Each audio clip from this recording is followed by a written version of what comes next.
The views and opinions expressed in this podcast by the host or the guest do not necessarily reflect the views of Paranormal Buzz Radio or its sponsors. Use of any material produced by Paranormal Buzz Radio without express written consent is strictly prohibited. For information on everything Paranormal Buzz Radio has to offer, visit our website, paranormalbuzzradio.com. Like us on Facebook, follow us on Twitter and Instagram.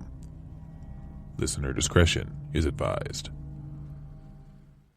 I think I've always believed in the paranormal, but the deeper I get in this field, the more questions I uncover.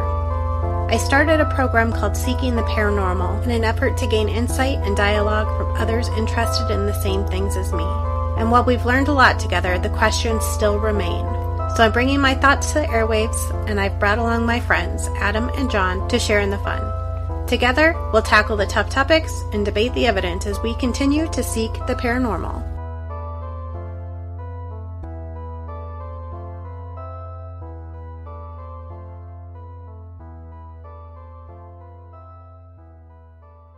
All right. Hello, everyone. This is our 8th episode already. We threw a big fit about 6, but now we're at 8. It's amazing. I'm excited for us. I don't know if people are still listening. Do we have 8 listeners? Then I'll get excited. Yeah. There we go.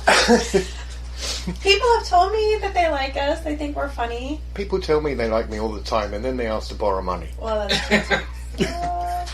well, and so we pre-record these, and I think everybody pretty much knows that by now. And if you don't, I'm sorry to ruin the secret for you. But we were asked to be on Shay's Paranormal Chat, and I think it's her 2nd episode back. She took a hiatus for the summer, so she's crazy enough to want us on her show. I don't know if she's sure what she's getting herself into, but yeah, so that's pretty cool. I'm not sure if by the time y'all hear this episode, if we'll have already done that or not, but be watching Shay's schedule. Actually, I think we probably will have just done it, if my math is right. I hope you all liked it. I hope we were good. Not sure how good I was. Man, this is all like Doctor Who TARDIS paradox stuff. Right. I can't deal with it. Exactly. If I kill my grandfather on Shay's thing, and it's happened before now, oh my, if I go, no, I can't help it. I'm getting paradoxed out. So Ghost Hunters is back on A&E right now in preparation for the new reboot to kick off, I guess. And John and I were talking while we were waiting for Adam today about, because it's the old episodes, which are my favorite to watch. A couple things that I had forgotten about. Number one, they went back to Eastern State and came back with no evidence. They said the feeling in the building was completely different, but I was proud of them for saying that they had been to such an amazingly huge place, and the report was they got nothing out of their investigation. And as we've talked before, nobody does that anymore. Doesn't happen anymore, does it? But, if you've got TAPS doing that, and Jason said when Steve told him that they didn't get anything, and he said, not enough teams are admitting when that happens, so. I do. Yeah.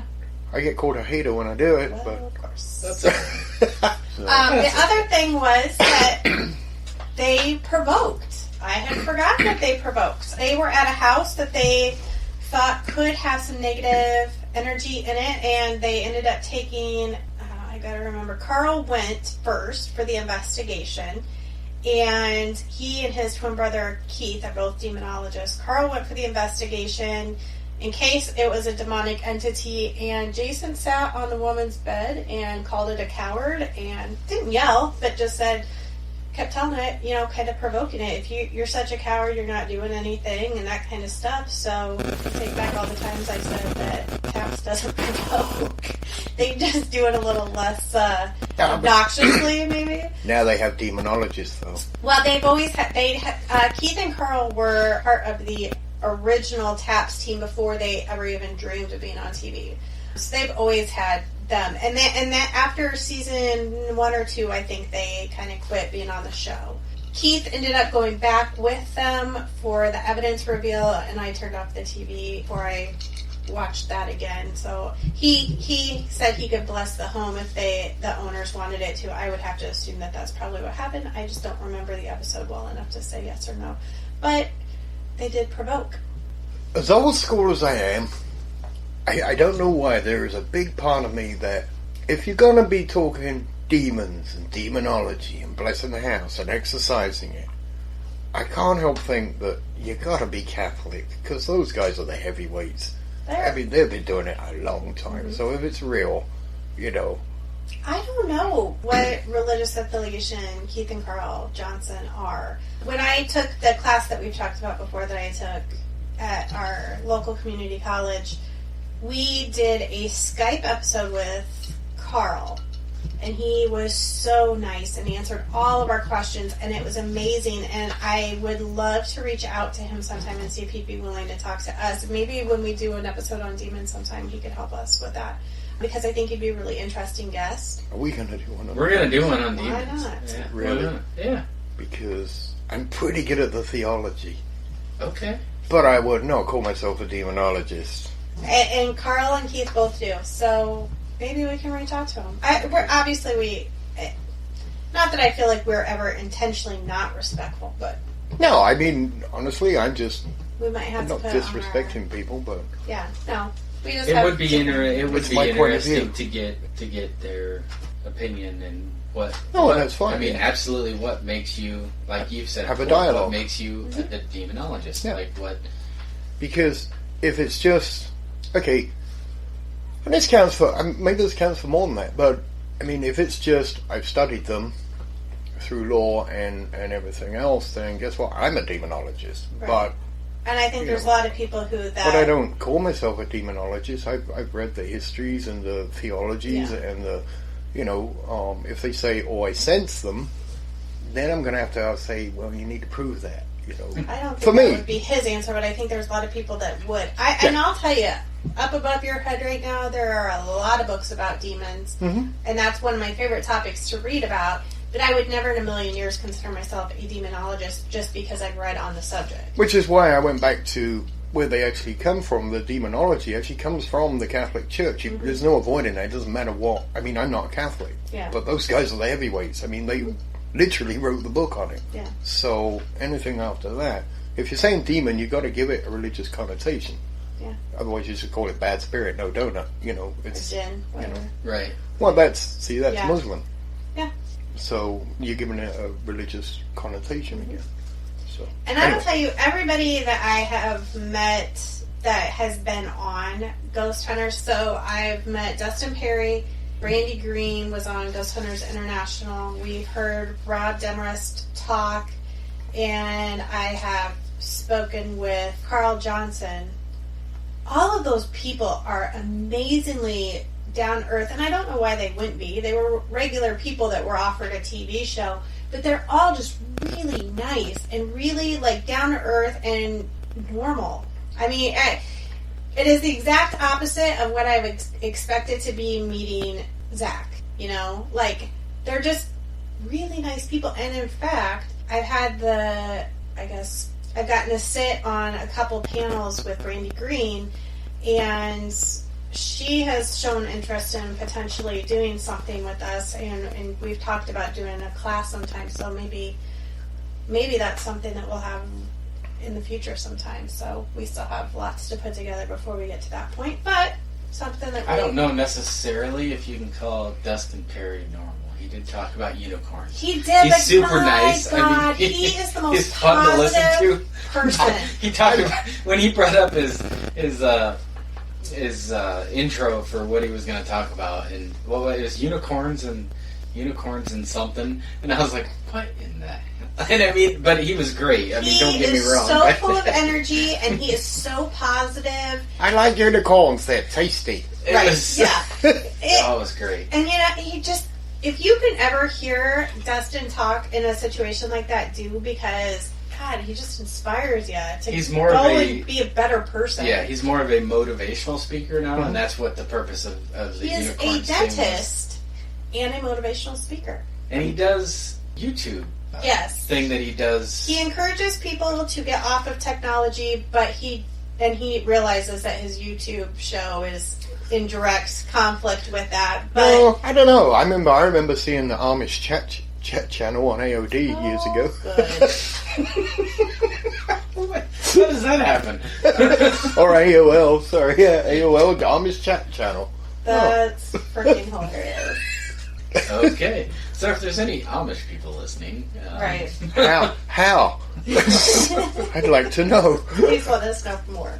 Well, what I want to get to before we get to our subject tonight is we are all dying to hear about the big investigation at the Mason House Inn. We're really going to do this now? Yes. Well, the big investigation. Here's the thing. So, in I don't know how to say this without Have you met our doing it. podcast? So, here's the thing. I'm just gathering my Maybe thoughts. you've listened. I know, and I am a culprit, but no, she's a nice lady, so I'm kind of, I don't want to I bet she doesn't throw listen too to much. us, though. No, but people go, "Hey, did you hear that idiot Englishman talk about your mate?" The one person that listens might know one other person. Yeah, that's who knows what I mean. One other person. And then, Chris Moon listens. I'm sure he does. How can he not with his radio that gets Right. everything? So here's Tune in at 9. yeah. Here's my thing: so we paid $500, and maybe I'm a little peeved because originally we were going to go with like 5 people, and then slowly one by one they dropped out until the last day. Those 2 of us left, but me and Nico went, and you rent basically the whole main house to do a ghost hunt. So, and the idea of that is so that you don't get other guests or anything, In your way. polluting, things like your audio and that. So when you get there though, she's a nice lady, but she's got her grandkids there, and they live out back, so you've got that all going on. There's toys in like 2 of the rooms, so you have to step over, and train sets set up, and which is fine. I guess they live there, but it's kind of also It's not fine, though. Because you paid a premium to be Well, there. you did, And you but- have to work around. I know, but we children. got the whole 2nd floor. That's fine. But I must say, I got there. I had no bad feelings. She led us around. She was like explaining some of the things. She gave me a list of 5-6 names that were names that they knew they were there. Not 300. No, I didn't have all. Well, I did have all night, but I didn't want to spend the whole night waiting for her to write 300 names. And besides that, the more names, the more chances. Oh, I got a name. Xavier. Yeah, that's on the list. Right. So I'm going to interrupt you for a second because on your post on Facebook, I did see that guests had drawn pictures of the people. Is that right? That they had. So is that where they're getting some of their 300? Is these people are saying, I saw this person, I drew you a picture, here's their name. As we discussed a few episodes ago, I can't remember now because I'm in the time warp thing. I think it snowballs, and I'm not going to make the allegation, but one could put forth the argument if one's ever watched the interview of those guys talking about Chris Moon, and Chris Moon told them the spirits wanted them to buy it. They're very protective of Chris Moon, and Chris Moon ran classes from there. So here's the thing: what you could, if you were really a skeptical type of chap, is imagine a scenario where they're looking for a retirement place, he's looking for a venue. They put their heads together and say, "Hey, I'll convince people it's haunted if you let me run stuff out of here." And by the way, they're not allowed to use spirit boxes because that is the biggest downer of that place. You cannot use the spirit box.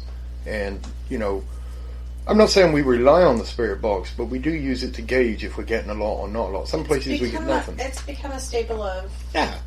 So, when you're left with just basically, there's other stuff, but you're sitting there with a EMF meter going, is anybody there?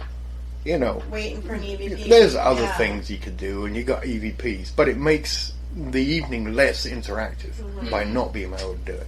So... I just felt, you pay a chunk of change plus the drive time, and I was not. And like I've mentioned before, kind of like the list and it's funny because it's the high dollar ones where you get the books with people's stories in there as if they're trying to make the snowball roll and build on that reputation. you know, I was reading that one, and once again, I was like, oh, dude, there was a kid. Straight up, it was we were like busting the gut for at least 30 minutes. There was a kid, age 8, written in there. I saw zombies and burning babies outside the window. And I was sitting in front of that window all night. I was like, come on, if you give me that, just that, I'll get it on there so I can get a video of that. I'll be a happy chap. It was like, you know. Zombies and burning babies. Yeah, right. but you know, it's every room's got one of these books. It's always, I can't get away from the fact that it's a wind-up. You know, and I'm not saying it's not haunted because I'm not allowed to contractually. I found no evidence of haunting. How's that? So, and it was dead quiet. I didn't get a bad feeling. Nothing. I mean, absolutely. That's really disappointing. It was like I was in someone's apartment that was, you know, had 6 rooms in it or 8 rooms or whatever it was. And to have 300 spirits, a claim of 300 spirits, and nothing. No, I mean, I'm through, let's say 80% of the audio.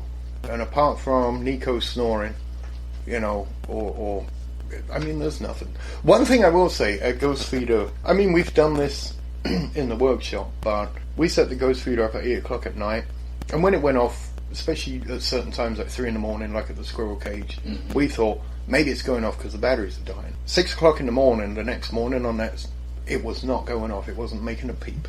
And I tested it, it was still running. So I'm like, well, that's a positive I can take out of it. When it legitimacy. Yeah, when it goes off, you know, probably not the batteries. Right. So, which is good. I mean, at least you're able to. That's, to me, that's what you do. I mean, it's an expensive test that you just ran, but. Yeah, we didn't even stay for breakfast. Yeah, well, that's disappointing. But it was better than just setting it up in your. I didn't want to wait till 9 o'clock. It was better than setting it up in your bar and just sitting there watching it. Well, I do other things. So. Plus, it was like, was that me or was that the Morgan?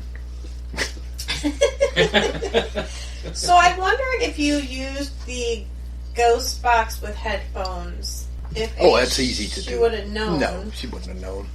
But, you know, and I've got a Ninja ghost box rig that I put up where it goes, the microphone's a lapel-like microphone that goes into the recorder, and so does the ghost box. So, you know, nobody can, you know, it looks like I'm walking around muttering to myself, and no one hears the ghost box, but it all gets recorded when I'm so saying. Basically, you just look like a crazy guy walking around. I do that anyway, so. So it wouldn't look that abnormal. Has anybody seen my camel? So I mean, you know, I mean, we could have done it, but no, I do respect, when I go places, I respect the rules. I mean, you know, because I do, but I can't, I don't know, it's not an allegation. I'm saying someone could imagine that, you know, that might be a scenario that, you know, people put their heads together and say, well, this is getting popular, you know, and do that. And that hit when I was there. I'm like, I'm not even, you know, I'm not psychic because I didn't, you know, well, I have a problem with believing in psychics. So, but some places I go, you kind of feel on edge, and probably because there's an abandoned building or whatever. But you know, at some point during the night, even through lack of sleep, you know, and you're there and you're like, ooh, you know, I didn't get that at all. I mean, which I don't get in the Granger house, but I do get stuff happen in the Granger house, and there we got nothing. And this place is supposed to be so much more haunted. Yeah. You know, and I was like, meh. Didn't even see a shadow person with a hat. And I have a feeling that they will say it's because you came in doubting. That's the Tinkerbell theory, though. That doesn't work. That's a circular argument. If you don't believe, it's not going to work. Well, no. But then again, why does it matter if I believe or not? Because if you do believe it does work, that's just saying perception is reality, and that's stupid. That's a circular argument. It's only going to work for you if you believe you're not one of us. It's never going to happen for you. Stop doing it. Really? Well, and some people that we know who are also involved with the Granger house were there recently, and correct me if I'm wrong, the only activity they really had was from the Granger house, right? From what I gathered, yeah, they got that Dora, who's the matriarch of the Granger house, from the Granger house came, and they specifically asked, "Are you Dora from the Granger house?" And she said yes. And they were using the ghost box because they were at a public event and the owners were not there. So I also was not there, so I don't know if they had prior permission or if they just said, screw it, we're doing it. Yeah, I'm not really sure either how exactly that all panned out, but yeah, that's, from the story I gathered, that's what... I mean, it may be we were just unlucky. But also that Tinkerbell theory of you went in Downing so much, I didn't actually go in Downing. I don't go spend $500 if I don't believe that something might happen. I'm disappointed that you had to spend that much for nothing. Well, I understand it in a way that, I mean, you're renting all the rooms now. But how many other people did they have ask for exactly that night? So really, yeah, they could say, if you're going to take the whole house, we'll give you a reduced rate, or at least we'll make sure that no one's going to be there running around till about 10, 11 o'clock at night, right? If that's what you're paying for. Well, and I don't know, I mean, do people stay there not related to the paranormal? I guess it's a B&B. I mean, it doesn't. I mean, that's not its whole spiel. If you look at the website, I mean, it's in an area where there's lots of little villages where you go antiquing, and so there are more than one B&B. There's the Des Moines River right there. I mean, it's a nice place. In fact, I even said, me and my wife might go back there just because. Yeah. Have a nice weekend. Just a nice weekend. Yeah, just go around, do the antiquing thing, and oh my God, I love look going around. antique shopping. You can see that walking through my house. Go into it. Yeah, but people like us, we go to antique stores like, is that haunted? That looks haunted. Can I buy it? Go into an antique store with your K2. Yeah. Where's the dolls? Oh, this one's going off. How much you want for the doll? No dolls. No more dolls. How much for your women? Oh dear. You can edit that if you like. No. So, right. I will mention that the Mason House Inn is for sale. And so if you are interested in owning a piece of history that may or may not also be haunted, you can certainly do that. However, the current owners are leaving the decision ultimately up to the spirits of the house. If they do not approve, you will not own the building. I find that difficult to believe myself. Isn't that hilarious? Also, one thing came up about that, and once again, yeah, we're knocking it, but it's their own fault. Are we knocking it, or are we being honest? We're being honest, and and it's Chris Moon's fault. So, I think it's a law. It might be a state law, so it may not be in Iowa, but I remember reading a lot about if you're selling your property and it's haunted, you have to say that it's haunted in the listing. I looked at their listing, there's not any word of it being haunted in there. Right, and that is actually a thing, and we had an experience with that ourselves, where a realtor contacted us and wanted to say that a particular place was haunted. Well, let me back you up. So in the 70s, NBC or ABC or one of the national news channels, their evening news, had a special on, I don't know, just interesting stories, and actually came to Anamosa and talked to this family because they believed that their house is haunted. And I'll put it on our Facebook and our Twitter, because after I saw it, I wanted to get into the house, and I noticed it was for sale, and I actually asked my realtor if she thought they would let us in, and she said no, so we never got in. But ironically then, I don't know how they found us, but they did, and asked if we would be willing to tell people that there was a haunted house for sale. And I said, sure, let us come in, we'll investigate it, we'll be happy to put the word out. And no, we're not going to let you in to investigate. You just need to tell everybody it's haunted.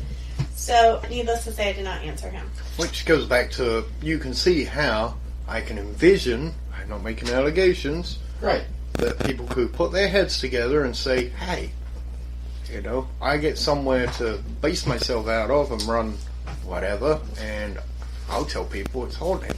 Right. Mm-hmm. You'll make it. I could definitely see that. Because how else are you going to fill all these rooms in the middle of bumfuck Egypt? I could definitely see how it could be, and I could definitely see how, especially with the popularity of investigating. I thought you were going to say Mr. Moon. No. Mr. Moon. I mean, he does have his loyal followers. I will give him that. Yeah. What was that word? Followers. Yeah, well. Just don't drink the Kool-Aid. No. There you go. So many things that could have been said. Okay. My name's Jim Jones.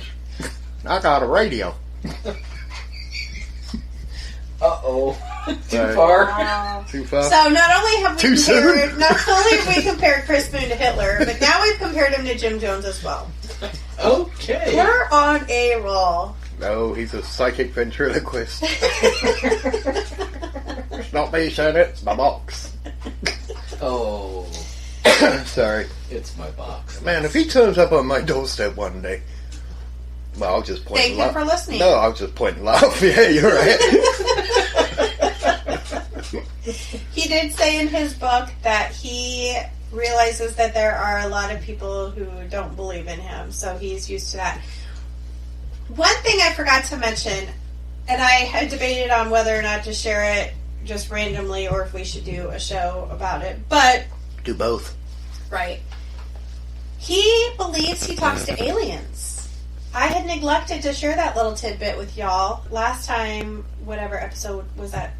Does he work for Border Patrol now then, too?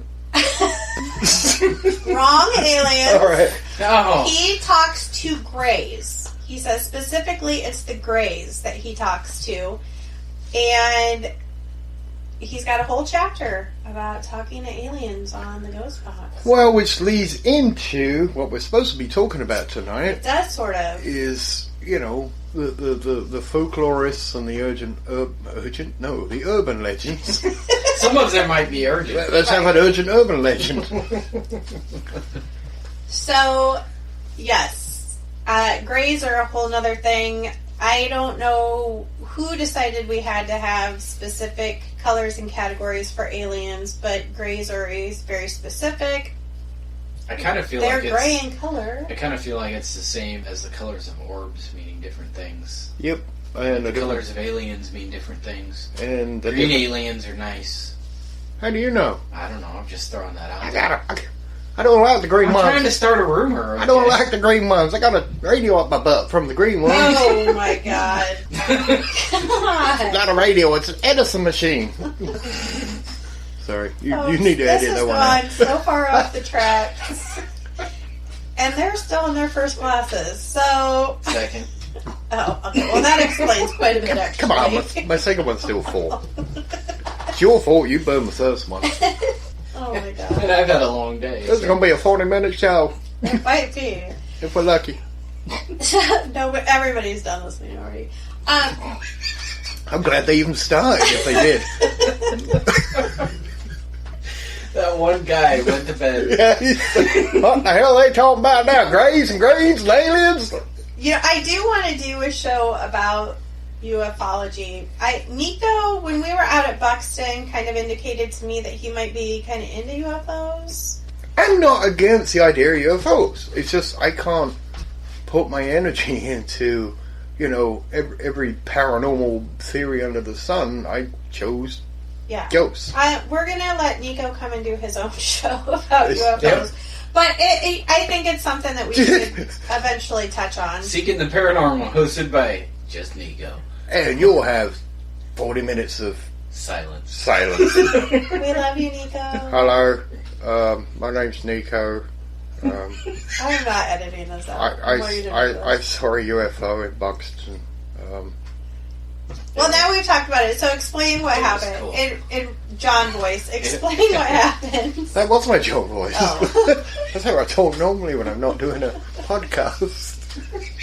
Well, we were out there. And the thing is, Buxton's in the middle of nowhere, so you get no light pollution, which is cool. Beautiful. And it is. Absolutely It was beautiful. awesome. And we were just, we do anyway, just staring up. And I saw it too. There was... Oh, yeah, I think we all saw it. yeah, for sure. and it was a white light, and it was moving really quick in a straight line, and we were looking at it going, well, that's moving pretty quick, and it's really high, and we were looking to see if we could see, little flashes of the red, and there was nothing. And it was like moving, And then all of a sudden it just like did like 180 and then started moving in a totally different direction. But it did that a few times. And you've got an app on your phone, right? Yeah, so, I mean, well, yeah, one of us was with us when we first saw it moving that fast, and it was that high. He said, it's probably a satellite, or the ISS or something. He said, sometimes you can see them when there's no... And I got an app on my phone that shows all the constellations. It also shows where the ISS is, where Hubble is. Gotcha. And so I grabbed that and pointed it up there, and, no, they were nowhere near it, so... I tried to convince people it was a male plane because I could see the testicles, but nobody was buying that either. We were doing so well. I forgot about that. I did forget about that. But anyway, the point being is, I mean, if I was a ufologist, I would have put that down as evidence. I'll be honest with you, because that was extremely strange. Well, and I suppose it would have been a UFO because it was unidentified. So... Yeah. And it was really flying. Yeah. So, And I changed directions a couple times. Yeah. I lost it at one point, but Nico was on it. Yeah, and I'm not sure. I mean, even if it was interesting to me, going out and sitting in the field all night waiting for something like that to happen, it's not quite the same for me. Well, and, there are strong parallels that people have drawn between the paranormal activity that we are typically looking for and... UFO activity. Skinwalker Ranch is a really well-known area that is reportedly has both going on very strongly. There's a lot of people who have written books and whatever stating that they can go hand in hand. But going back to, it's awfully convenient, isn't it? I mean, it is. So, you can pay for this building. Are you into UFOs or ghosts? It doesn't matter. We'll take all of you. I don't want to get too deep into this, but it kind of goes back to the whole Bigfoot thing. Perhaps everything that we know of any of this is all interdimensional, and it would make sense then that they all go together.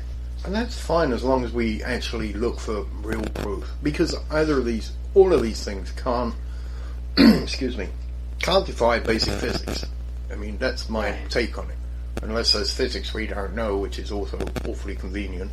We're getting back into the Tinkerbell theory, but we don't know everything about physics, but we do know a lot, believe it or not. So, if you can keep measuring and looking and observing and getting data, and if they start correlating, that's fine. But I'm skeptical of places or people that earn money by saying I could come here and there's UFOs, ghosts, Bigfoot, they're there too. Right. You're like, oh, come on, really? Yeah, that is, that would be convenient, and definitely not necessarily an easy way to make money, but it's an advertisement piece. For sure. No, if you want to go that direction. But that's the direction they went. But I think at some point, any place like that would have to show something. No. You don't. Honestly, you so don't. Well, because you get enough people, and we talked about it, like, she had such a bad night, and then we saw a UFO, and that's what I'm saying. Like, I don't mean they need to show any real proof, but they have to have someone come in and say, I had this, this experience, whether that experience was paranormal or alien or whatever. They have to have someone come in and start that snowball. It's got to start somewhere. And that will be a good study to sit down and say, okay, these places that get off the ground, who put that kernel in that had credentials in either UFO field or the paranormal ghost field, or, they're all paranormal, but when did they say, oh yes, and did they have a book signing there and start running stuff out of there? That's a good study point. Yeah. To make a determination of, okay, Right. Or, it could be something, and I'm being the skeptic, but, it could also be something that someone starting out starts getting famous, needing somewhere else to go. They say, oh yeah, you can come here. He's not going to say, I didn't find anything. No, he's going to want to keep that momentum going. Mm-hmm. I'm the first one here, so here you go. Oh, look at that. We found all this stuff, which then builds into it, and it's easy to do. That's why I was saying, no, they don't have to prove bugger all. Well, yeah, I think to get people to go. Yeah, I don't think you're going to have to put any real proof, but somebody's going to have to stand behind it at some point and say, yes, this happened. I mean, I would have had no problem when we decided that we were first going to investigate the Granger house. I would have had no problem if we would have went in there and said, nothing happened. Yep. You know, we didn't get anything. And just leaving it at that, because we didn't get any gain out of it, I mean, other than more work, let's be honest. Yeah, and it's all volunteer, so... Right. So, I don't, you know, as far as... I guess I don't know where... No, I know. Some people... I mean, here's the thing. So, I think, and it's human nature.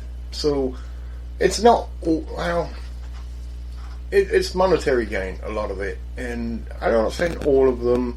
And I'm not saying, you know, I'm not making a blanket statement. I'm saying you have to keep in your mind when you go to places or hear these places or these people that, you know, how much are they charging, how much are they making?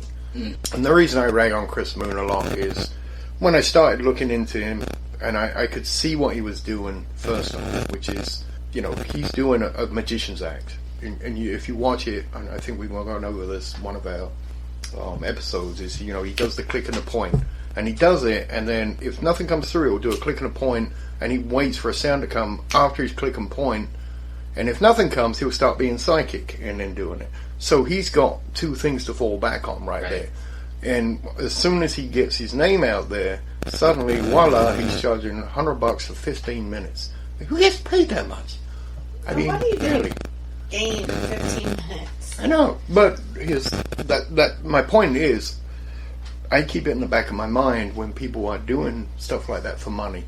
But some people also do it. I see it in some of the TV ghost stuff, or actually not TV, but YouTube, where you get the ordinary ghost hunters. And I watch a lot of those just to get my background and my research, and before I'm called an idiot. But you see, there is always in a ghost hunting thing this is, or especially the younger ones. The older ones not so much, because everybody's pretty much fine with themselves. But the younger ones, they're still doing that, you know, peer pressure thing. And then you'll get the one that, you know, that's how they get in, and their peer pressure is they'll go in and they'll become psychic, or they'll just start, oh, I feel this. You know, I mean, that's the way it is. It's human nature. I'm not knocking them, but you have to. I just keep that in my head. Yeah, try to keep it in the back of my head. And it's the one-uppers. Yeah. You know, for sure. Like, oh, you got that. Well, I got this. Yeah, you know, and and that's TV shows are doing. Oh, absolutely, yeah. But I don't know. Spiritualists were doing it back in the 1800s. Mm-hmm. Oh, you got voices? I got knocks on the table. You got knocks on the table? My table's flipping over. Yep. I got ectoplasm. Yep. You know. I got cheesecloth coming out of my mouth. With egg white. Or anyway. Ooh, you said. Whoa! Yeah. Hey. I mean, it's true, but I don't want to talk about it. See, they should have eaten donuts. Oh my god. We're not going to talk about poo again. Okay, so I'm going to steer us back to where we were. Well, not that we veered too far off, quite frankly, but I was telling John when we started this, so we'll call it folklore, but basically it's things that people kind of made up, and then it took off, and now people are reporting that they're seeing. But this, you know, kind of what we were talking about places being able to do this. I mean, that kind of lends into the same thing. People do it. Yeah, with all these other different folklore things, and all of these talks about like places you can go and put powder on the back of your car, and the kids that got hit by the bus will push your car, you know, forward. Yep. But when you really look at it, the grade is actually going downhill. You know, I mean, so. Well, plus that all kind of leads into that thing with powder is, you know, a lot of those things when you close them, your fingers are on there to close it down, and when you put powder on it, guess what? Oh, look, it's fingerprints. Yep. You know, because there was grease on there when you closed the them. oil, and it just runs right off. So yeah, that's and it all kind of leads together. I think, you know, the modern. I mean, let's set the scene that we should have done right at the beginning. But I mean, we've got things like Shadow People have become a big hit. Now there's Shadow People it has. Mm-hmm. There are Black-Eyed Children. Mm-hmm. You know, there are Slender Man. All these things, depending on which age group you're in or which circle you're in. And that's fine. I mean, I believe in yes, you can see shadows, but then all of a sudden there's shadow people, and you can tell there's different shadow people, and they want different things, like you said earlier. Or orbs have different colors now, different orbs, and it's like, where are people getting this from? We haven't even proved a ghost yet, but yet people are all experts now, and it's like, where are you getting this stuff from, please? So one of the first, I guess, examples of this was the Philip experiment in 1972, and I've always been really intrigued by this. So I got it up on Wikipedia, which I have mentioned before is kind of my go-to, so I apologize if there's... Is that the one with the table? This is actually where there were a group of Canadians that came together and made up a story about a man who had died and his ghost. And they made up all of the details of his life, and all of a sudden they started experiencing paranormal activity. So they psychologically created this ghost. Mm-hmm. Now, some say it is an example of PK, they thought about it enough where it was physically manifesting. There's a lot of different ideas about what was happening. Some people say that because they talked enough about Philip and his life, they attracted ghosts that really did create the activity. It's a really interesting experiment. Or if you're religious, you could say that's the way the demons came in and tried to trick you. I've seen that. A lot of people say that. A lot of people think there are no ghosts; they're just demons. That's all there are, and they're trying to trick us. Yeah, I don't like that. So I would chalk that. I mean, honestly, just knowing the little bit that I know about the Philip experiment, probably pretty much just what Sarah has told me about, because I don't read much. I mean, I would personally chalk it up to you were attempting to communicate with something that you had created, and other things saw that you were communicating and wanted to be part of that and started communicating. That would be my opinion. And then you say, see, once again, your theory fits your belief, which is why I always think you should leave your beliefs outside the door when you go ghost hunting. Yeah. And it's hard to do. I say it as if it's like really easy. Take off the backpack, It's not, but, that's why I'm always like, look, when someone comes up with something and says, why are you saying that? Wait, why does that make you think that? Mm-hmm. And I sound like a hater and a skeptic and an idiot, but, it's important to do that, I think. He said legit. So I want to tell you a little bit more. So the experiment was conducted by mathematician A.R.G. Owen. Science! And overseen by a psychologist, Dr. Joel Whitson. Test group consisted of ARG's wife, Iris Owen, former chairperson of Mensa in Canada, Margaret Sparrows, industrial designer Andy H., his wife Lauren, heating engineer Al Peacock, accountant Bernice M., bookkeeper Dorothy O'Donnell, and sociology student Sydney K. So their goal was to create a fictional character through a purposeful methodology, and then attempt to communicate with it through seance. The character created and agreed upon was named Philip Eiselford, referred to as Philip during the test. His fictional history partially coincided with actual events and places, but with multiple contradictions and errors. He was born in 1624 in England, had an early military career, and was knighted by the age of 16. He was involved in the English Civil War and became personal friends with Charles II, working for him as a spy. Philip was unhappily married to a woman named Dorothea, and later fell in love with a gypsy girl who was accused of witchcraft and burned at the stake. In despair, Philip committed suicide in 1654 at the age of 30. So they would hold traditional seances, or what most of us would probably think about when you say seance, sitting around a table trying to summon this person. They reported feeling a presence around the table, vibrations, breezes, unexplained echoes, rapping sounds in response to the questions they were asking. At one point, a table tilted on a single leg. They also had audio and video proof, I guess, for lack of a better word, but they were never able to create a full-body apparition. So, basically, in my opinion, that is kind of the first example of one of these ideas where somebody came up with a completely made-up idea and tried to manifest it with their minds. In an effort, I suppose, to prove that ghosts were basically being made to be real because we want them to be. Does that make sense? It does. It's there's so many ways you could go about this. I mean, the thing. I mean, I don't remember it because I remember reading about it. I remember looking at it. The problem was there were holes in their story. Nothing was ever measured. For as many scientists as there were there, they didn't actually take any empirical measurements, which you would hope they would do, but they didn't. So suddenly, and here's the other thing: they used to all get together in seclusion and do it.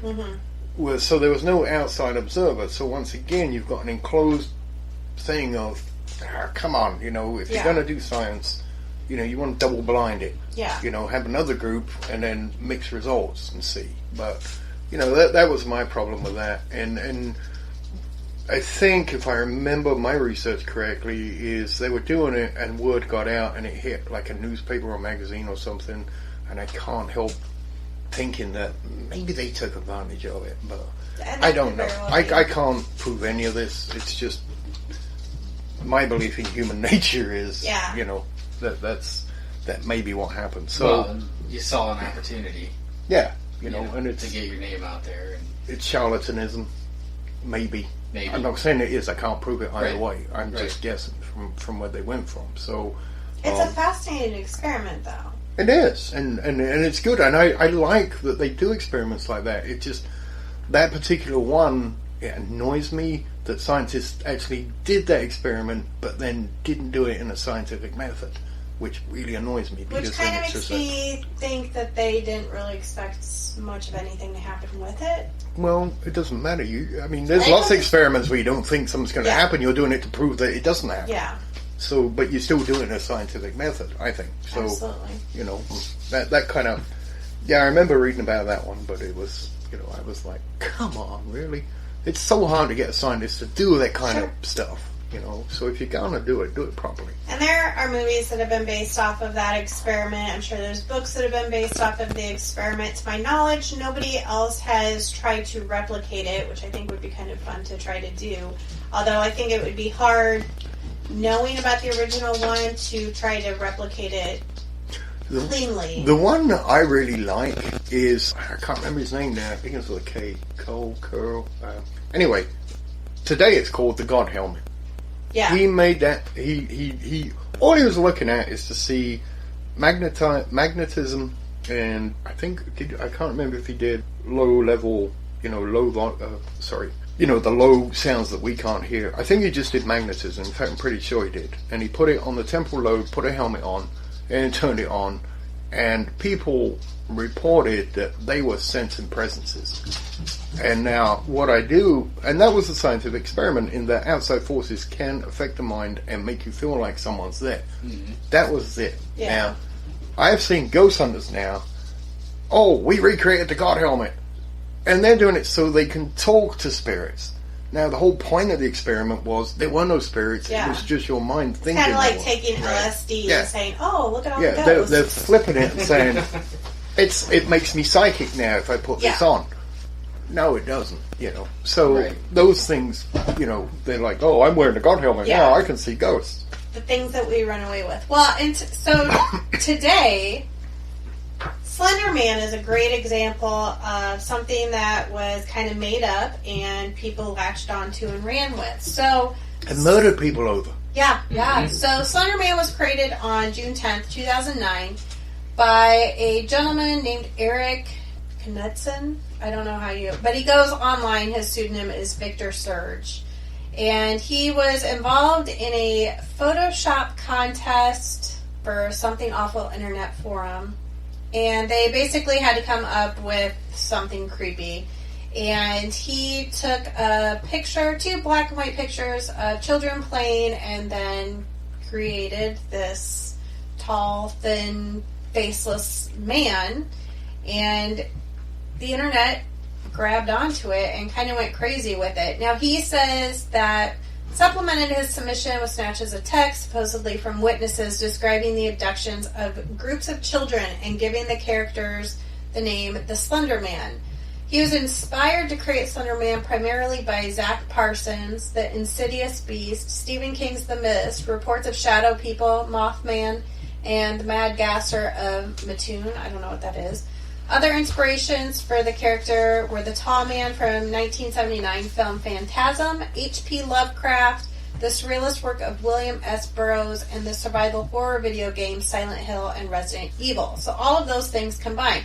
Now, the fact that he put the text in with it, initially people started knowing that this was a made-up thing, started basically telling stories about Slender Man and the things that he was doing and, you know, how he was abducting people and how he would make people go crazy when they were close to him and that he was able to teleport and all of these different things. They made up Slender Sickness, which is a rapid onset of paranoia, nightmares and delusions accompanied by nosebleeds when he was near, things like that.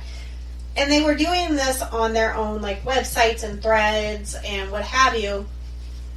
And I think that naive people started seeing these and thought that they were real. Thought that these were real accounts. And today, despite the fact that it is pretty easy to find the origin of Slender Man, there are still people who will tell you, I saw Slender Man, and they'll give you this whole recount of their experience with that. And it's disturbing.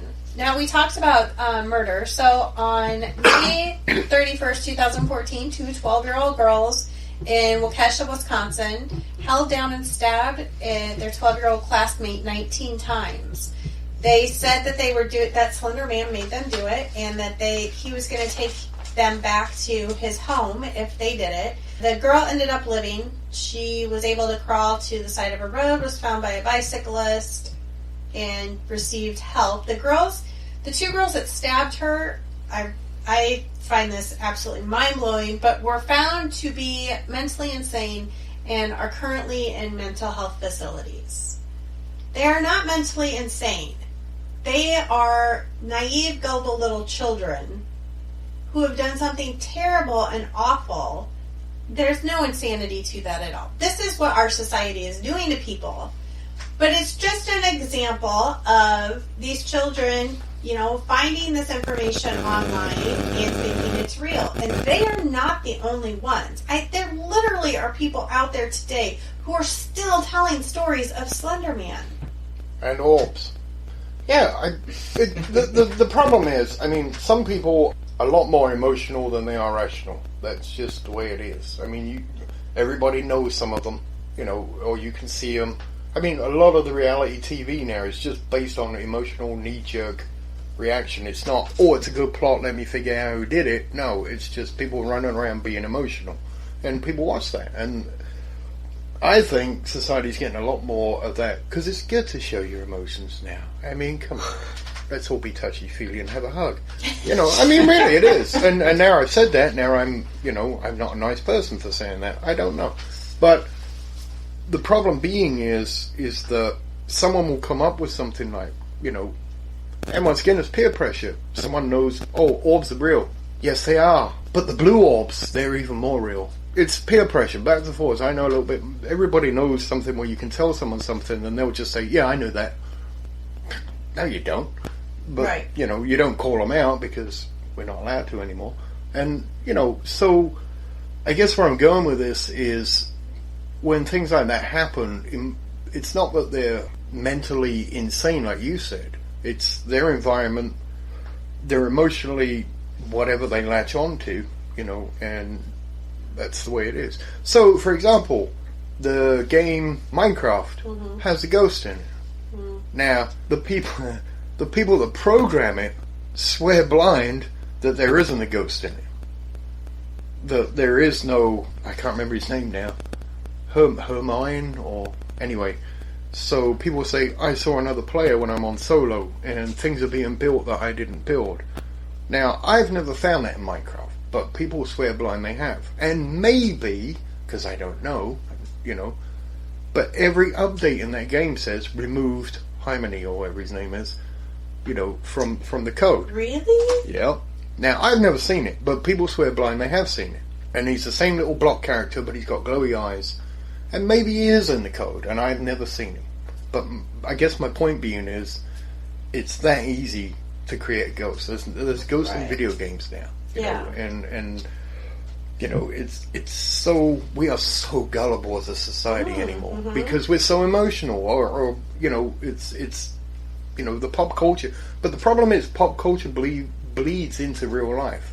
Yes. Pop culture is fiction. I mean, it's all that's. Slender Man is case in point. Well, everything's fiction that we see on the TV. Reality shows are fiction; they're not real. They are scripted, but it bleeds into how people think they should act, what people believe. And the thing that annoys me, the reason I'm so gruff to a lot of people who listen to this, is I believe you have some kind of moral responsibility of, if you don't know it's true, if it's what you believe, that's fine. And say, I believe that blue orbs are colder than red orbs. I don't know. Can you prove that? No. You know, don't tell everybody and be an expert on it. You know, that because you are affecting people's lives, especially people that are more emotional. You know, that are looking for something to cling on to. Yeah. You know, that's why I get kind of confrontational with this stuff that people just pull out of the air. And have you got any proof of that? No. You're just a hater. Yeah. Won't happen for you because you don't believe. Well, I'm just asking, where are you getting this stuff from? You know. It pisses me off. I'm going to get a little political for a second. I just preached, didn't I? Preach on. It pisses me off, though, that these girls were found mentally insane, and those are not my words, those are the court's word. And we've got people who are doing mass shootings and not getting the appropriate mental health care that they need, and there are so many millions of people who need mental health care and aren't getting it. But these girls, because they said they believed in something they saw on the internet, are being considered mentally insane. That blows my fucking mind. I am off my little soapbox about that now, but I'm putting that out there for the whole world to know about. No, but I mean, to me, it's relevant to, you know, what we're talking about, in that, you know, we've got shadow people, which is fine. I get shadow people. There have been sightings of shadows, but then we've kind of like, it's like ancient religions where you, or actually pre-religions, where you humanize things. So there's a rock spirit, there's a river spirit. Mm-hmm. So now there's shadows in a haunting, there's shadow people. But then you humanize them too much. You're like, they're shadow people and they have an agenda, or they have different types of shadow people, and now they're wearing hats. And, you know, why? Is it raining on the other side, or what? You know, are we going to have umbrella shadow people next? It's like, and before we get to shadow people, I want to talk about black-eyed kids. Oh, come on. Okay, yes. Sorry. It's the same thing as Slender Man. I mean, and this is kind of chronological, in my opinion. I didn't mean to be harsh about the touchy-feely emotional, but I was thinking about, you know, my granddad got pulled off of Dunkirk, had to go back to North Africa, all the way up through Italy, you know, then went into France, things like that. So, I mean, he was there from, like, 1939 all the way through to 45. And I know he went through some really bad... I mean, to put it in perspective, I mean, and once again, I'm not dissing anybody, I'm Army. But I know that, you know, modern day, we go somewhere like Afghanistan, we have air superiority, and they don't have tanks. My granddad's in, you know, and a lot of Americans and British were in the Second World War, where you went against an enemy, their tanks were better than yours. Mm-hmm. They were bombing you from the air. You didn't have air superiority all the time. So, you know, but here's the thing, when that war ended, those guys came back, and, you know, some of them messed up, but they didn't go, oh, poor me, I've been in a war, because you couldn't. Mm-hmm. You know, everybody had. So you had to eat that, and I think that's the difference between that generation of, we can't be emotional because we don't have any good emotions a lot. You know, it's like, you know, and then today, where we're very supportive of people, at least verbally, of thanks, you know, pat on the back, and, you know, so, you know, but you're allowed to be emotional. Mm-hmm. And I think that's a difference in, going back to what our subject was, is, you know, there are emotional people running around that are more gullible, while, you know, if you talk to someone like my granddad back then, he'd be like, that's bullshit. Yeah. You know, so... Well, because you were allowed to say that's bullshit. Well... And not worry about offending anybody, because if you offended someone, cares? Yeah, I don't care. I really do not care. No, I've said But you before can't do that now. When April Slaughter did the seance that we went to, I believe my grandfather came through to her because everything she said made complete sense, including, and even more so, because he said to her, I think you're wacko, I'm not talking to you anymore, and he refused to give her any information. I mean, he told her, I think you're crazy. Yeah. And he, passed his message on and then said, I think you're full of it, and refused to talk. And had she not said that, I'm not sure that would have resonated so deep with me, but because she said that, I'm like, that would absolutely be my grandfather. Yeah. And I have, and I was brought up by my grandfather, so, it's, and also, I mean, there's a culture shock between, I was born in 67, so let's say when I first became aware enough, so it's 70s, 80s, and England got bombed to the dirt. I mean, we still had rationing in the 50s and everything else, so, we don't, when the war ended in America, you guys had the good times. The 50s, you had the big cars with fins on them, and you had all that GI Bill housing and suburbs being built, and, in places in England, there were no houses because they got bombed into the crap, so you couldn't even get your own house back. So I guess there's a culture difference there that, I may be struggling with, let's say, when I deal with certain people, but cultural and generational, I think. Yeah, well, both. yeah, I think both. Yeah. But I can also, I don't do it to be cruel. It's right. just, and I can lend a little bit to the generational aspect of it, knowing that I had a lot of uncles and whatever in the military and in the Marines and whatever during Vietnam, and I have no doubt that they saw some shit or did some shit. And even worse, Vietnam, they got spit on them when they come back. But they just didn't talk about it. No. I mean, but if you just talk to them normally, now, I mean, they don't act any different. Like, they're not crazy. But they just don't talk about it. Yeah. Like, the generational aspect of that is they were just raised differently. Well, yeah. Well, there's more to that too. I mean, and I don't want to get. I mean, we're not getting political. I guess what I'm trying to do is put some background into the difference of why people have become more. Yeah, and people have become more emotional. But so like Vietnam, they were there. They come back. They can't talk because it was anti-Vietnam. Right. So you can't talk about it. Second World War, my granddad came back. There's no point in him talking about it because everyone's like, yeah, we've all been there, mate. Quit talking about it. I was there too. So, so you get things like that with it. But now, somebody gets a hangnail, they're going to tell everybody and put it, oh, my hamburger didn't have as much cheese on it. Oh. It's like all first world problems anymore. Yeah. So you gotta, if you take that and put it onto things. We aren't going to work because we have headaches now. Yeah. Oh my! Don't get me started today. Adam's had a bad day. Like everybody has headaches. Can't talk about it because I had a bad day too. No, but I mean, it's you see why I say people are allowed to be more emotional now because. They get emotional about things that haven't even happened to them. And like when Princess Diana died, everyone's weeping in the streets. It's like, what are you doing? You didn't even know her. But I don't think that's so different because, like, when the presidents have been assassinated, people did the same thing. For different reasons, though. I mean, Princess Diana, what did she actually do? I assumed she was kind of held in the same regard as a president. No. What do you mean, no? Why would she be? She married Prince Charles. Right. If he was gay, I could have done that. Oh, okay.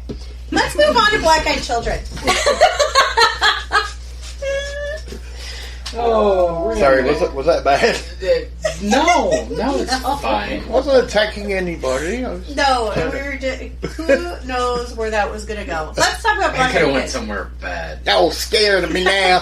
No, and the reason I wanted to record that while we were having that conversation, and I'm going to keep that in there, is because I think it's important for people who listen to know where we're coming from. And as we get further and deeper into these conversations, you need to know where our basis is and where we're coming from, and that's an important conversation to have. I think anytime you're talking about anything like this, it's an important conversation to have, to know where you're kind of coming from in that respect. I'm social. I mean, we're in a different environment today in America. I mean, I came over in the '80s when it was kind of fun, but I mean, There's a lot of coke going around. Well, yeah. It's a work. Doing Dunkin' Donuts and shit. I mean, I'm socially more left wing, but I am also common sense more right wing. I think you should be able to live how you want to live, as long as you can sustain that without. I guess it's do no harm philosophy. Yeah. I don't care what you do, just don't harm people or try and take it out of my pocket to sustain your lifestyle. Yeah. I think that's common sense. Those two things, yeah. Well, I would completely agree with that, and just don't try to make your way of living have to be my way of living. No, and you do your thing, I'll do my thing. I'm fine with that. And I'll do the same. I don't zero problems. Don't care what you do on your own, as long as you ain't hurting someone. Absolutely. Okay, so black-eyed kids. Yeah, now they are hurting people.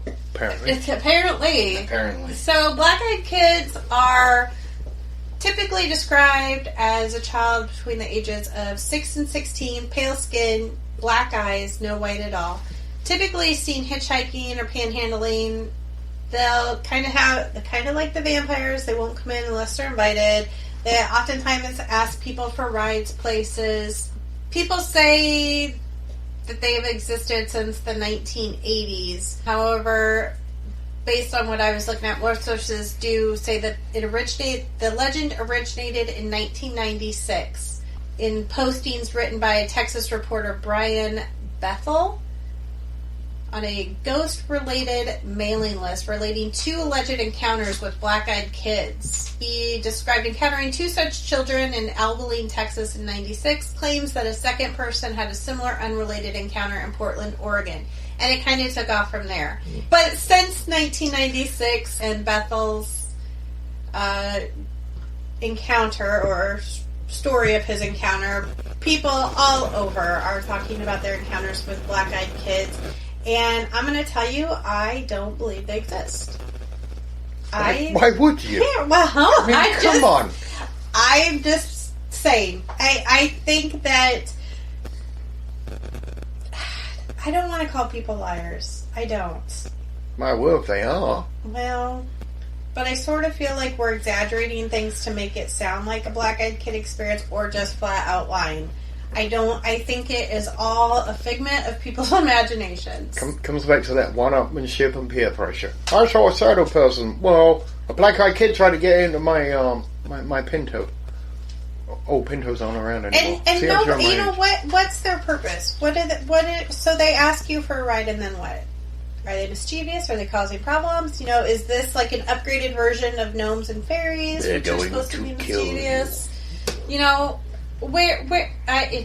Is there anything like? Is there anything with black-eyed kids that they talk about like they do with Mothman? Like, do they talk about any kind of impending doom or anything? Do you know where the black-eyed kid comes? Do you know where the root sounds like to me? Have you ever seen Village of the Damned? Yes, right? Yeah. It sounds just like Village of the Damned. Yeah. Or actually, it was what was it? The Midwich Cuckoos was the original book. Yeah, when all the women got pregnant and the men were and they all came out with blonde hair and weird eyes. Weird. Yeah. So, I mean that. If I was to guess, if whoever formulated that story, and what year did that come out? That came out in the original film I think came out in the 60s. I think so did the book. I can't remember. But a more recent version of it was what, 90s? Yeah. Village of the Damned. Yeah. Yeah. Yeah. Yeah. I think the original book was called The Midwich Cuckoos.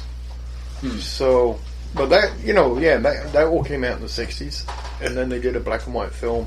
Every time I see a black-eyed kid,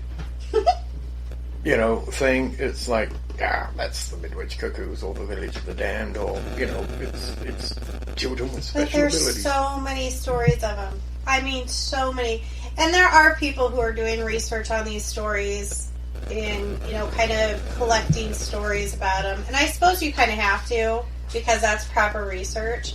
But this is one I cannot. I can get behind Bigfoot before I can get behind Black-Eyed Kids. Yeah.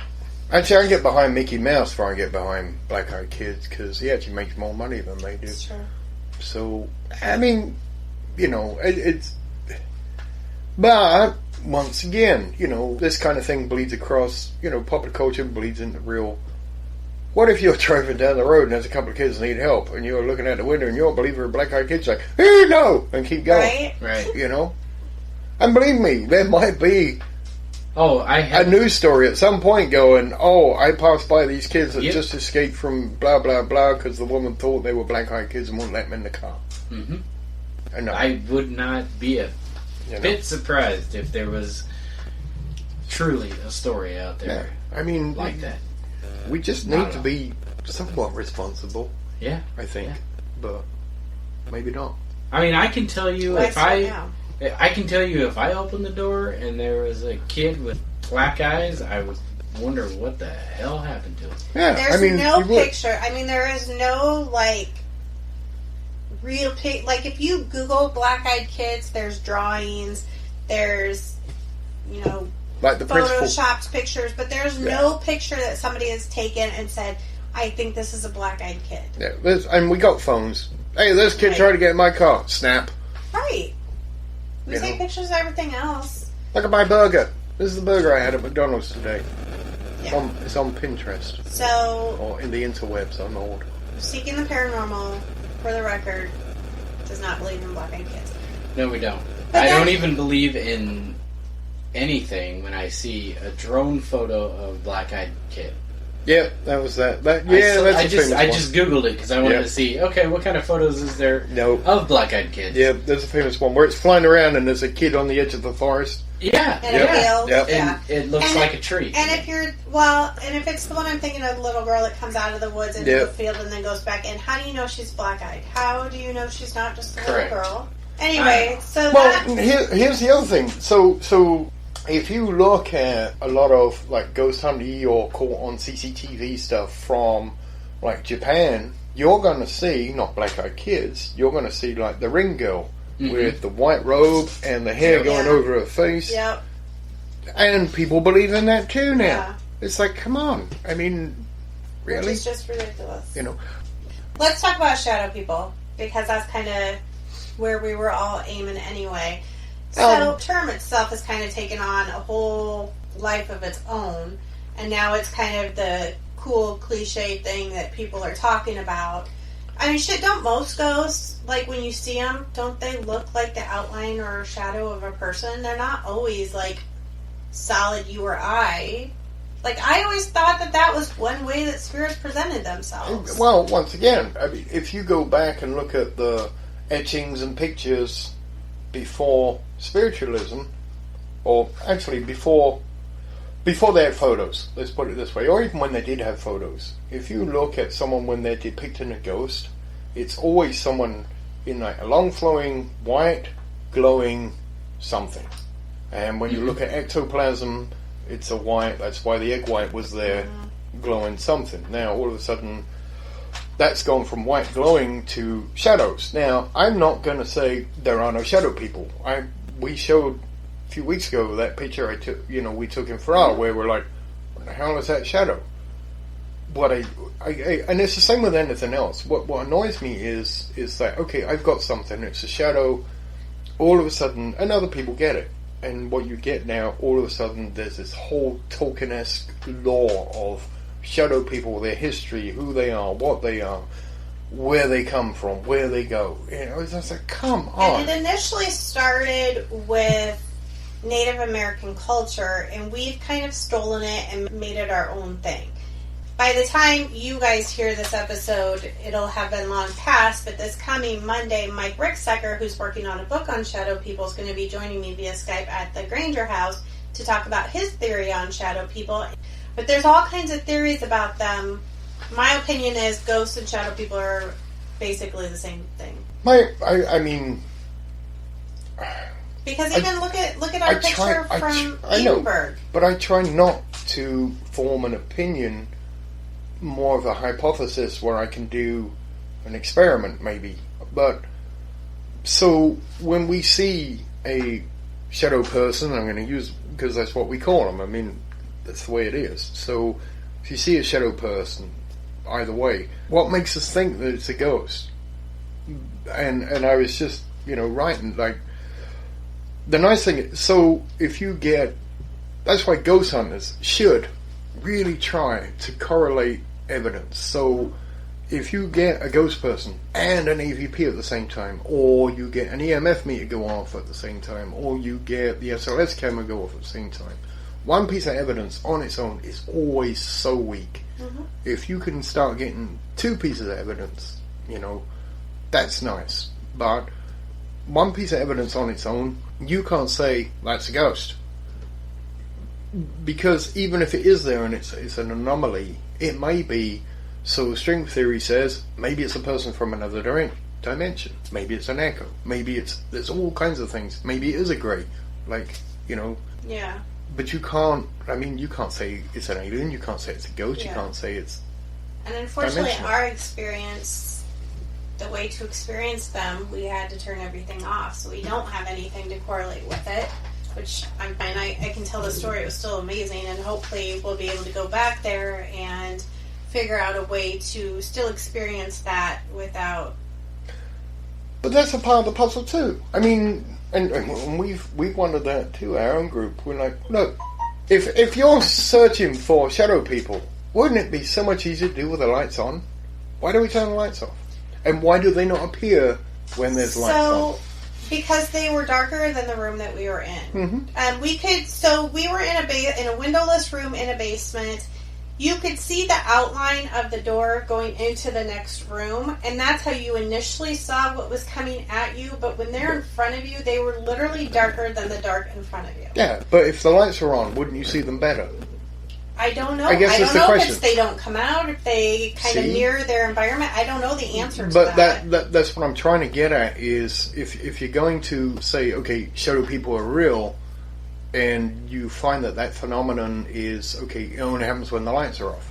If you're still going to go with shadow people are real, you have to try and figure out, okay, how does this change that we can see them? You have to try and find a reason, because then if you're going to hunt them, and if you're going to be called a hunter, you have to hunt them. So if they don't come out when the lights are on, they only come out when the lights are off. What's the difference? Why do they do that when the lights are off? How does that interact with them that they don't come out? Well, I think that'll be a very interesting question to ask. Instead of saying, sometimes there's blue shadow people, and those are happy, and they live with the bunnies under the molehill. Oh, Jesus. Yeah, no, but that's the way it goes, though, and that annoys me. So Slender Man has kind of transitioned into Hat Man now. Sponsored by Nike. Right. And so people are stating that they're experiencing this shadow figure menacingly coming at them at night, whether it's when they just wake up or what have you, but he's got a hat on now. Which, we drew a parallel earlier with ufologists. So, yeah. Men in black with hats. Ufologists, men in black. Ghost people, men in black, hats. I mean, isn't that not a strong parallel, I think? Or not, or am I just... No, I think that it is a... Yes. Personally, I think things like Slender Man and, the Men in Black, and I guess shadow people with black hats, if we're going to make that parallel, if you look at psychology, is a lot of people feel powerless, with the 1%ers and the not very 1%ers like us. Right. But it's faceless government with suits. Faceless person with a suit. Hey, come on, Side note, Dan Aykroyd has a very interesting Men in Black story. I'll try to find it sometime and put it on our Facebook and Twitter, but sorry, I just thought of that. Yeah, that was an interesting thing when we watched that about him. Yeah. With it, yeah. He has some views. Yeah. I've seen. Absolutely. Yeah, he does. He's not, he's not quiet about them either. So, which is unusual for people that are that famous to have those kind of views and actually talk about them. Yeah, why not? But then I guess he's made his money, so he's like, I don't care. But it's nice to see. Like, I'm going to star in Titanic. It's nice to see someone. No, it is. I mean, that feel strongly enough about their beliefs. But put it out there. They've got that series where, you know, famous people tell ghost stories. In fact, A&E just picked up my ghost story, or celebrity ghost story, again. So that'll be starting here soon as well. And that's another thing that I am writing a book. God, I'm so sick of saying it. But I mean, it comes up because lately I've been doing a lot of research writing, and so it's going to come up, so I live with it. But one of the points is that got me into actually taking this seriously and going down this rabbit hole is, so the celebrity story of ghost stories. And a lot of them come on, you're like, they're normal. Like, you guys, Dan Aykroyd, really? But there are so many level-headed people, and my stepdad's one of them. He woke up, I came down one morning, he's white as a sheet, like, and he was a programmer. He was definitely in the no camp of, are there ghosts? Yeah. You know, but he saw my grandmother, and he's like, didn't like it. He's white as a ghost. He just didn't like it. And I remember, you know, and there's lots of other people that have these stories or these anecdotes. And I always say anecdotes, not proof. But they are a really good indication, because for him, for example, my stepdad, to wake up in the middle of the night and see someone at the end of the bed and go, it was your nan, she was dead. And to come to ghost from way over in left field, to come across to, I just seen a ghost and I don't like it. You know, that's intense. And so that's the other thing why I've always kept an open mind. You know, stories. You know, that being said, the reason we're talking about this today is other people's stories about ghosts are just like, are you, now come on, really? You know, oh, you saw an orb above your washing machine while you were washing, and now you're haunted by demons. Exactly. And you need to smudge with sage, which isn't a thing either. So one theory is that we are more open and actually almost have a psychic sense about us when we're asleep, and do people do, and I fall into this category. I think it makes sense if deceased loved ones want to communicate with you. Your dreams are a great way to do it. I am not going to have that argument with John right now, but... No, I was thinking about it. I was pulling it face because I was thinking about it. I've never thought about it that much before. I think that trying to contribute. That makes sense to me, because our minds are relaxed, we're not distracted by life, and our guard is down to some extent. So perhaps that's something that... The thing I was thinking about, and it wasn't an argument, I mean, I was just trying to put a hypothesis together how that could be true in that. So, if you believe there's ghosts, you believe that your spirit or yourself is more than what your brain produces. Yes. I mean, that's a basic given if it's going to happen. Yeah. So, when you're asleep and your brain shuts down, the part of you that isn't generated by your brain, you know, is still active. There. So, okay, if that kind of entity, you can call it what you want, spirit, soul, whatever, is still... I mean, does your soul go to sleep? Does your spirit go to sleep when your brain goes to sleep? I don't know. Don't say no, because you don't know. But I'm saying it's a hypothesis where, okay, because a lot of people have out-of-body experiences when they're asleep. Absolutely. Mm-hmm. So a lot of things like that happen when you're asleep. And sleep is very close to... I don't know, because I'm incapable of concentrating long enough to meditate, but they're very similar in what you're trying to... Alpha and beta waves, basically, in your brain. Yeah. Yeah. So, and a lot of mystics that can do all these far-seeing things, their brain waves change. I mean, you can...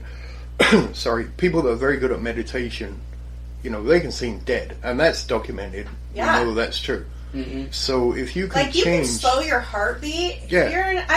People can do crazy shit in a meditative state. Mm-hmm. It's insane. So what I'm saying is I wasn't going to be actually confronted. I don't argue about him. I was actually trying to say, well, that might be possible because, but if you think about it, On the other hand, though, we should do more science that way, and not just people like the Jonathan Edwards thing. Yeah, it was done. The science was done by people making a documentary on Jonathan Edwards and why he was so special. They need to sell it. They're not going to do a documentary and say, "Nah, he's a fraud," and that's it. End of it. 10 minutes later, and then go to commercials. Yeah. So I was going through old emails last night, and I sent this to John because I thought it was funny. So I got an email on RC Paranormal. Oh, you are? no, the guy cracked me up. I'm sorry. God, just his username, God of Israel, 1982. Right. So he contacted me. Oh, he might be listening. I doubt it. Contacted, and if he is, so be it. Well, he's the God of Israel. Right. He contacted RC Paranormal email address, and I don't know how people find us, and it's fine, I don't care. Wanting to know if the Ghost Adventures event this year was by invite only. I have no fucking clue what he's talking about. So, and I told him I unfortunately am not familiar with that. I don't have any idea. And it went from asking me that to wanting me to test his psychic abilities. No, fake test his psychic abilities and make him famous. Yes. Oh. Because we have the ability. If you fake test, I will be famous. Yes. I literally, he asked me if I could help make him famous. Wow. Yeah, we're kind of a big deal when we can make people famous. Well, anybody can make anybody famous. Well, I say we do it. Just shoot them. Well, you'll be on the news. They'll get their name as a victim. I They're told famous. John there was his opportunity to test a psychic. So, wow. No, I want to. No, I sound as skeptical as I am. I really do want to have someone, step up and say, no, really, I am psychic, and I can prove it to you, and do it. I'm not trying to make fun. Yeah. I don't make fun. I'm not spiteful about it. But maybe I'm the provoker of psychics instead of ghosts. I don't know. I don't mean to be, but I really wish. I mean, I can think of 5 or 6 scientific theories how it could be true. I've just never seen it be true. Yeah. And I have seen so many get debunked that people were held in high esteem. And they all get debunked eventually. All right. Well, we need to get to our picture of the week. And I actually just found this one. As I was looking up information about shadow people and Hat Man, there is a website that is basically just a collection of shadow people stories. It's called shadowpeople.dotstr.com. I don't know how you pronounce that. Okay. But this was a picture that was submitted to them in 2014 by a girl named Amber. She said that her brother found the picture on his phone. It is in his room. It's his door, his chair, whatever.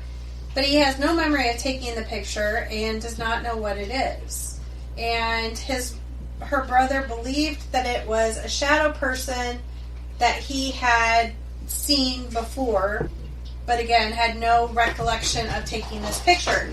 Side note, we have friends, Coy and Felicia, who had a similar experience. Felicia picked up her phone one day and found pictures on her phone that were taken from an extremely high vantage point in their house, and she's my height, so she's little, but they were taken almost at ceiling height of her house, and nobody in her family has admitted to taking them, which is just a weird anecdote. But let's talk about this picture. And go. It looks like Slimer from Ghost Hunters or Ghost. No, Busters. That's Ghostbusters. Yeah, well, whatever. Go something or other. So many of them, it's hard to keep track. But I guess my question is, a lot of times when people talk about shadow people, it looks like a person form. Yeah, I don't know why they call this a shadow person. I don't either. It's a shadow jelly bean. It looks like a giant goldfish, just dark. Yeah. It's like we're looking at clouds right now. We're laying outside looking at clouds. It's a whale. Look. I'm not going to dismiss it, but being objective, so here's the thing. His door probably doesn't have white lines on it. And if you look at the white on the chair, of whatever that is. I mean, it's some kind of cotton. Now that's like glowing, which tells me that bright light. Yeah, there's bright light coming in now, and there's also something reflecting the light, because that's why you've got those white lines on the She door. believes that the lines on the door are energy. Well, I'm not willing to go that far. But also, you know, you can see the lights coming in from the left. There's a shadow on the door. I can't see what's left of that chair. But whatever it is, it's in front of a light that's causing the light on the door. That's my take. At least my objective. I don't think it's a shadow. I think it's an interesting picture. I don't know what it is, honestly. It's also extremely pixelated, which Well, makes me 2014. think. No, it makes me think that it's a part of a larger picture, and then because you blow up a picture, it gets pixelated. So the next question is, why did they just chop that part of the picture and blow it up? Is it because there's something And that I mean, in the picture that could explain the shadow? This is the picture that was on his phone. She says this is all of it, and that nobody took it. Well, nobody took it. He doesn't have any recollection of taking it. She didn't take it. Nobody else in the family took it. Her mom also sent in an email with the picture stating that their family has a long lineage of psychic abilities and empathic abilities. Yeah, but do their phones? It's the phone taking the picture, Right. or are they psychic ventriloquists with phones? That's going to be the next one. Right. Edison helped me build this phone that takes pictures. Yes. You know, I hate, you know, I'm always caught between two worlds. Even if it's a picture I can't explain. I mean, I kind of did. Those light lines there, to me, are telling that there's a light source. Well, and it's blocking out a little portion of the arm of the chair. So it's solid. Yeah. It appears to be. Well, it's not. No, that's just because it's pixelated. I think. Okay. I mean, I don't know. I wasn't there, but I'm wondering if it's a piece of dust on the lens. could be. Now that I look at it differently. That very well could, like, I would probably lend a little bit more credence to that. Or he put his phone down, there's a piece of chewing gum there, and didn't know it, and picked his phone up, took a picture, and the chewing gum was still on the lens. I mean... I mean, something. Like, I'm wondering if it's not something on the lens. Well, I mean, to me, the key is those light lines. So... And also, okay, if you think about it, so... Why doesn't it look like his door has been eaten? Eaten?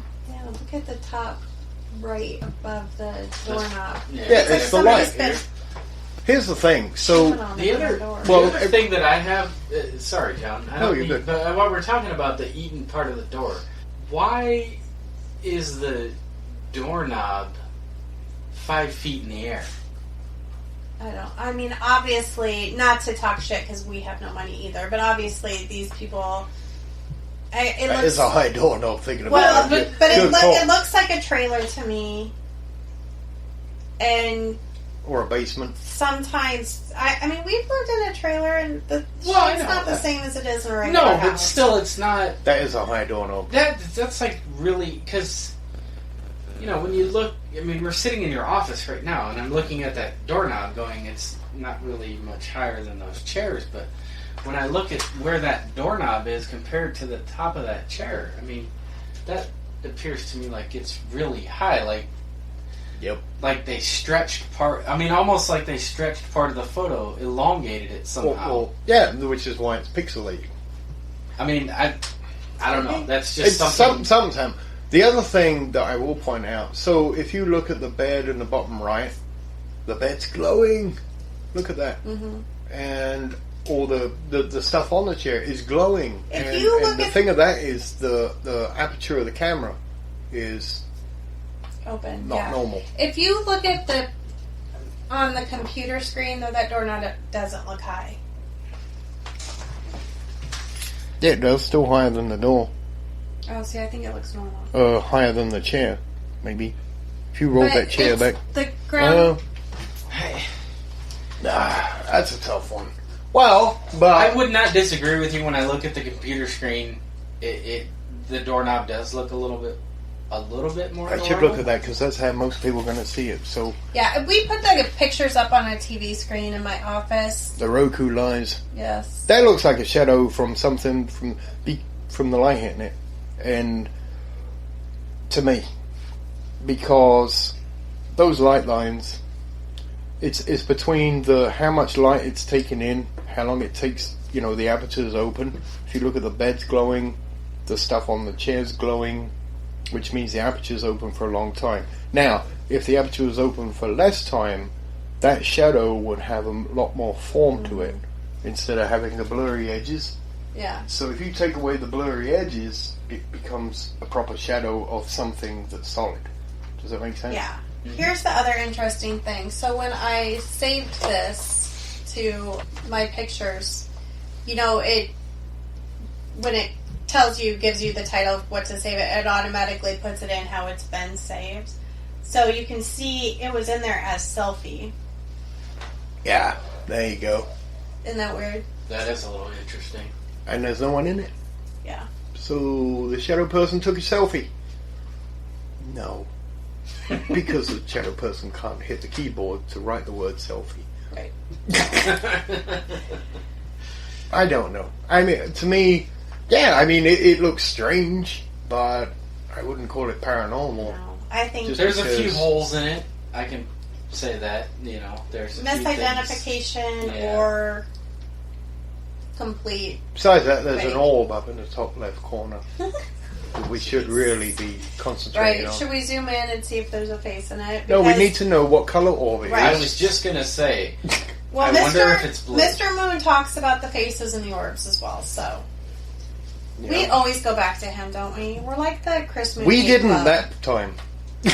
You did. Don't drag me in because I'll start again. all episode. All right, Chris. We're sure you're a really nice person. No, we're not. Okay. We don't know you. No, I mean, I'm sure he could be. I'm Okay, just yeah. not sure he is. All right. I don't know. Anyway. You can visit me anytime, though. Yes. All right. If you want to check out any of John's videos, you can find him on YouTube at WTF Investigations.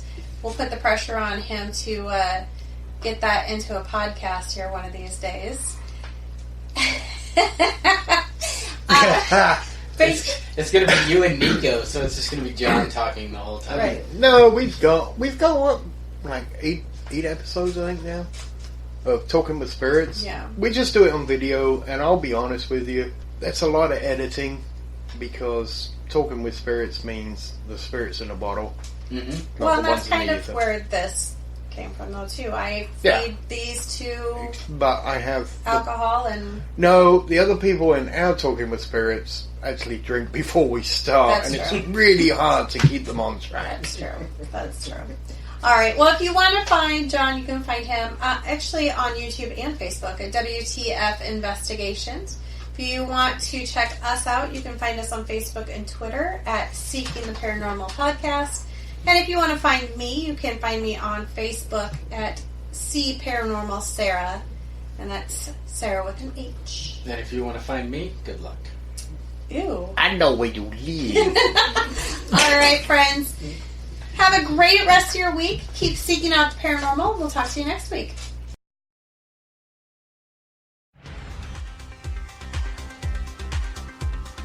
Thank you for listening, and for all things Paranormal Buzz Radio related, check out our website at paranormalbuzzradio.com. Like us on Facebook and follow us on Twitter and Instagram.